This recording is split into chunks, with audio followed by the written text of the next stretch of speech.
Hello there, my very good friends. On today's Wrestling News, we're going to tell you all the latest details, updates, and backstage reactions as WWE release 8 people from NXT. A quiet day for AEW as they announce a new show, they're moving to TBS, and they've got a new deal with WarnerMedia. Crazy stuff. I've got an update on the AEW Double or Nothing card after last night's Dynamite. And I'll tell you about the date and location for AEW Full Gear. I'm Adam Wilborn. And I'm Andy Murray. And this is the news. And boy, do we have a lot to get through today. Let's start off with this latest round of WWE cuts. This was something that was rumoured in the aftermath of April's cuts. It said that there might be some, NXT chops here going on at some point, but it didn't materialise until last night when a total of 8 different people were let go by the company. Here are their names. Some familiar, some maybe less familiar. We got Alexander Wolf, who was on TV on Tuesday, gone now. Kavita Devi, Drake Wirtz, Jessamine Duke, Vanessa Bourne, Skylar Story, Ezra Judge, and Jesse Clemens, who's a referee like Drake Wirtz. So according to PW Insider's Mike Johnson, the official reason given for these cuts, surprise, surprise, was budget cuts, which is very interesting, coming off a year when WWE made record-breaking profits. It's almost like the company is kind of bad sometimes. Anyway, we've got some more details on all of this. Budget cuts were, of course, cited as the reason that Mickie James, the Iconics, Samoa Joe, all those people were let go in April as well. The report from PW Insider here mentions that these cuts had been in the works. They were originally going to go down about 3 weeks ago, but the decision was made to hold off on them until now, and obviously they came yesterday. So Johnson has some notes on a few of these people. He's got notes on all of them, actually, but a few of them. Clemens and Duke were particularly well liked backstage, and WWE personnel that Johnson spoke to were particularly shocked that Clemens, the referee, was let go after all of this. Now, with regards to Duke, she'd actually been, we mentioned this on yesterday's video due to the Twitter question, she'd actually been working as a digital content producer for WWE in Up, Up, Down, Down during the pandemic. She's been let go, but it's said that if she works on her in-ring a little bit, she may get another shot in the company. So you might well see Jessamine Duke back in WWE. Vanessa Bourne's release was met with surprise as well because she was perceived to have a very high upside. She was inside WWE, moved to the main roster last year, she just never appeared. So weird situation with her, lots of stuff going on. And Kavita Devi, the belief within WWE was that she wasn't going to come back to WWE anytime soon. She had returned to her native India to deal with a family matter. This caused her to miss Superstar Spectacle, on which she was originally booked to appear in January. That didn't happen. She's out of here now as well. Alexander Wolf, who, like I mentioned, was on TV 2 days ago, is already tweeting his availability. He's going to be free and ready to go from June 16th, so he'll be able to kick ass real soon. The Drake Wirtz situation is an entirely different can of worms. A lot to kind of unpack with that. We're not going to have time to cover every single detail of that situation on this video, but if you go to our website, I've got a write-up on the situation encapsulating all of the main points.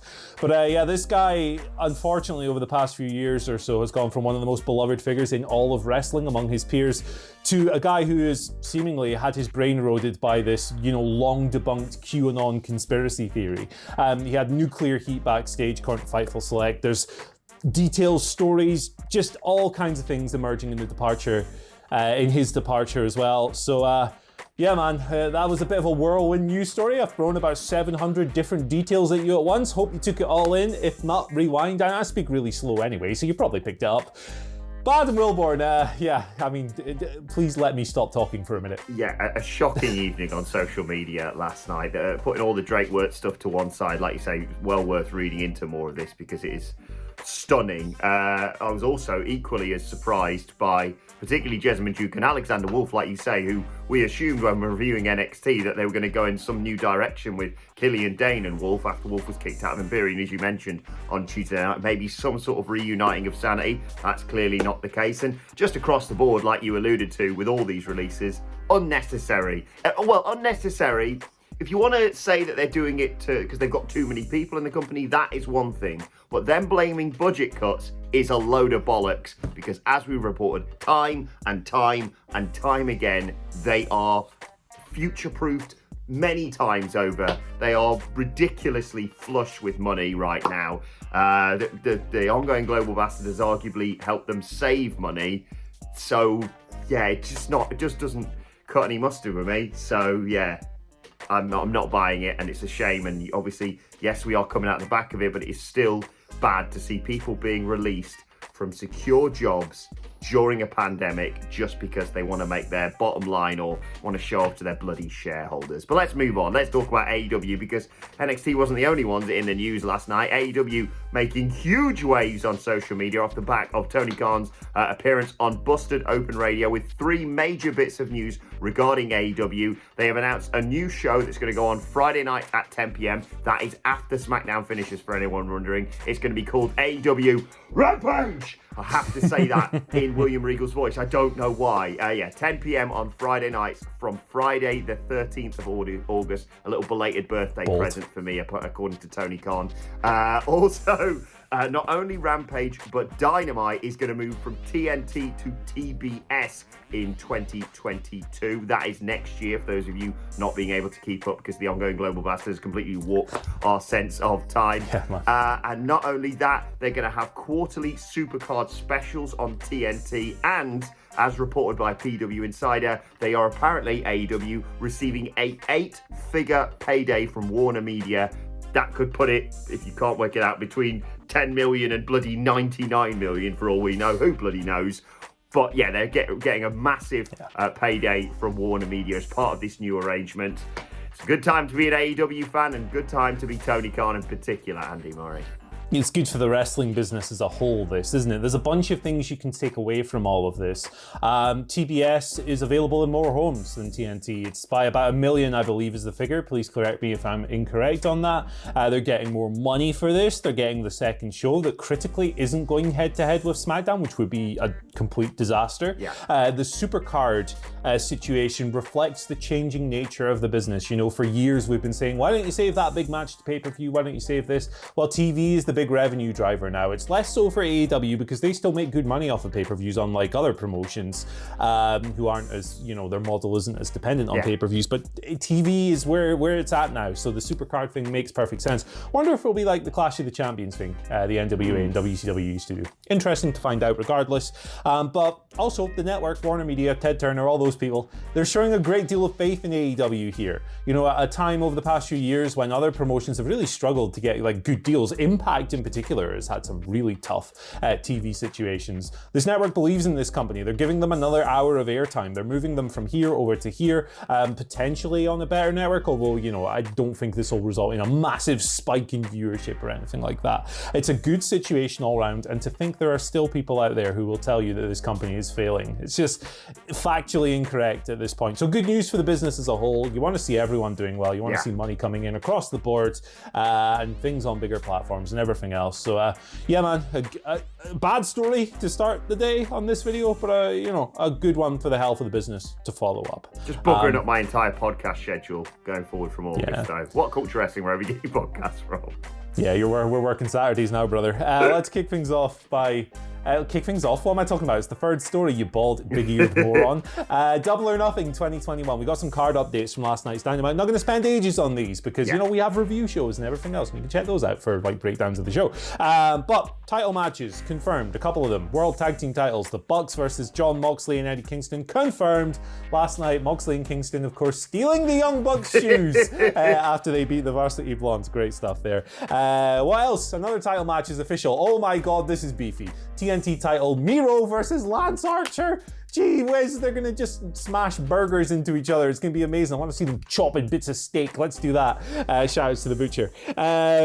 Stadium Stampede is official. The Inner Circle accepted Pinnacle's challenge last night. Also, Sting is gonna wrestle live. For the first time since 2015 when he buggered his back against Seth Rollins. It's Sting and Darby Allin versus Ethan Page and Scorpio Sky.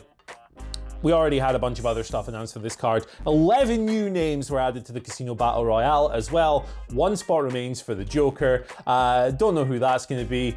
It's looking like a good card. It's going to be fully attended. The event sold out in something like half an hour. It's crazy. Looking forward to this card, even though I can't watch it until the Monday because my selfish friends are coming to visit me that weekend.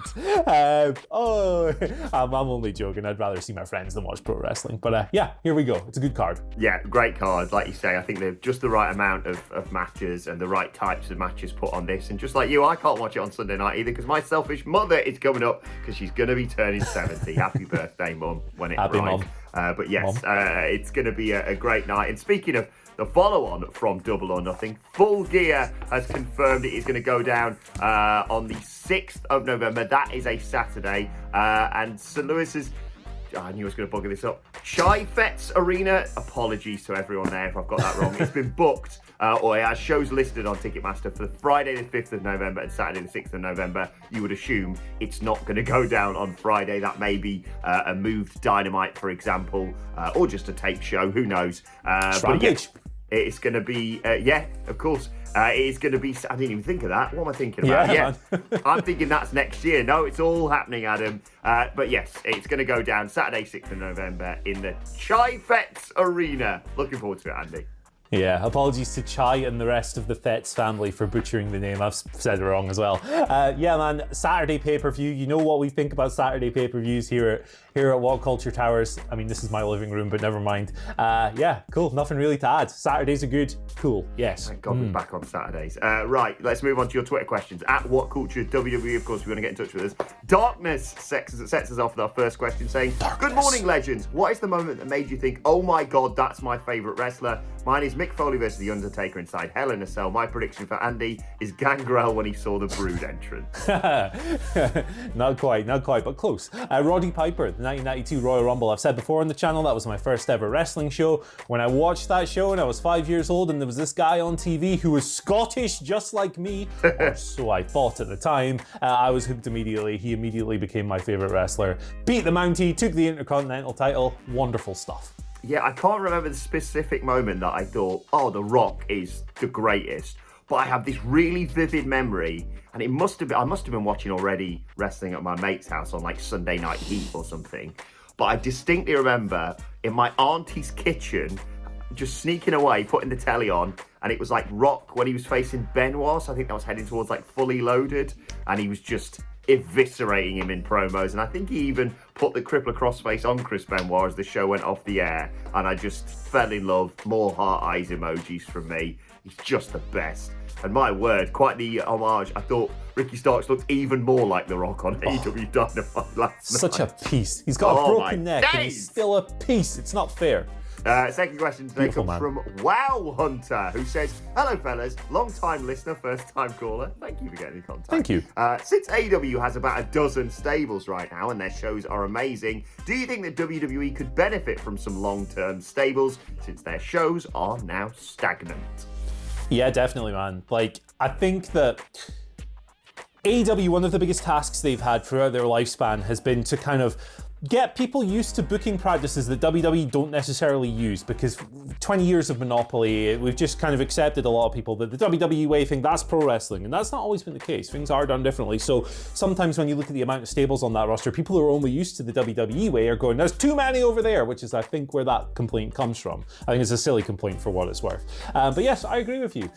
Anything that can kind of like freshen up or change or alter the complexion of WWE television when it's feeling stale, as Raw certainly is at the moment. SmackDown's good. It should be welcomed and should be tried out and embraced and everything else. More stables will be cool, but the problem with it is that I can't put too much faith in that, because they had a really killer stable in the Hurt Business earlier this year, and then they split them up for no reason. So it's kind of hard to invest in these things, isn't it? But it is a good idea. I agree. Yes, exactly. I just can't keep up with. Don't talk a load of bollocks. I know. Do this faux fix your head, nonsense man. On social media. Yes. All right, there's some things, no doubt, that AEW could take from WWE. Maybe an element of scripting to certain promos may be good, but without question, it goes the opposite way, that WWE can learn a lot from AEW as well. They're just very, very set in their ways. But let's move on. Oh, by the way, that is not me advocating for scripted promos. I'm just saying certain people just let them know maybe slightly more what they need to be said. Right, let's move on to our final question today. It comes from Jake Owens, who says, when the Thunderdome era comes to an end, please, Jake, what will be the one moment that stands out in your mind during this period of time? Oh man, the Thunderdome. There's a lot. It's been a long time in the Thunderdome now. Well, what are we talking, like 9 months or something like that? And, you know, so many memories, so many moments, so many great matches, so many great promos, everything else. But the one thing that will always stick out to me is, of course, the box-like structure from WrestleMania 37. No, I'm being an asshole. I'm going to give you two. Roman Reigns heel turn, finally. Great, awesome, tremendous. And Bianca Belair at WrestleMania 37. There we go. Yeah, that's not a Thunderdome. What am I talking about? I can't say that. Yeah, never mind. I'll allow it. I was gonna give her a mention for a Royal Rumble win. And my one was going to be Edge winning the Royal Rumble because aside from, like you say, Roman Reigns' heel turn is the biggest moment. It saved SummerSlam. It broke the streak of me and Nicholas doing crap pay-per-view reaction streams. And it's been arguably the saving grace of WWE, that heel turn. He's been absolutely magnificent. And I was going to say, just prior to the Thunderdome, Austin 316 Day with Byron Saxton, but that doesn't count. That was good. It's not the Thunderdome, but yeah. Roman is the number one bit, but yeah, Edge winning the Royal Rumble, and particularly when they baited us going, oh, Randy Orton might win. I went, don't you dare, you sneaky gits. Right, let's move on to today's and finally. I just thought we'd do something nice here at WhatCulture and send our love to one Cesar Bononi. He's given us updates daily on social media. He tweeted yesterday, day 4 of chemo, side effects starting now, nothing major. My sister-in-law won't be used as a donor since her white blood cells are a little bit lower. We found another donor that is even more compatible and it is not going to delay the transplant on the 21st. Just want to send all of our love here at WhatCulture Wrestling. You should do it as well to Cesar Bononi and his family and friends as this thing develops for him. Hope it all goes well. We've got all of our fingers crossed for you, mate, and for everything that happened with your family members. So just wanted to do something nice here, Andy. Yeah, best wishes to him and his wife. I know, like, from following his social media activity, it was a horrendous struggle to kind of get people to where they needed to be, like his sister in particular, during the whole pandemic, and get to embassies who weren't necessarily always receptive.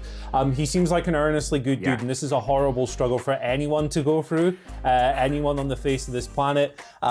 So best wishes to all of them. Send them some love if you're still here at the end of the video, because it really sucks. It's awful. Just thinking of you. All right, okay, let us know your thoughts on that and all today's news stories in the comment section down below. Don't forget to like, share, and subscribe. And subscribe to WhatCulture Wrestling on either iTunes, Spotify, wherever you get your podcasts from, for daily wrestling podcasts. Myself and the Dandy Boys sitting down to review AEW Dynamite later on today. Plus, let us know your thoughts and Twitter questions on Twitter at WhatCultureWWE. Watch there, follow both of us. You can follow Andy Murray at Andy H. Murray. The H stands for horrendous. You can follow me on Twitter at Adam Wilborn. Follow us all at WhatCulture WWE. But for now, my thanks to Andy Murray. Thank you for joining us. We made it, and we will see you soon.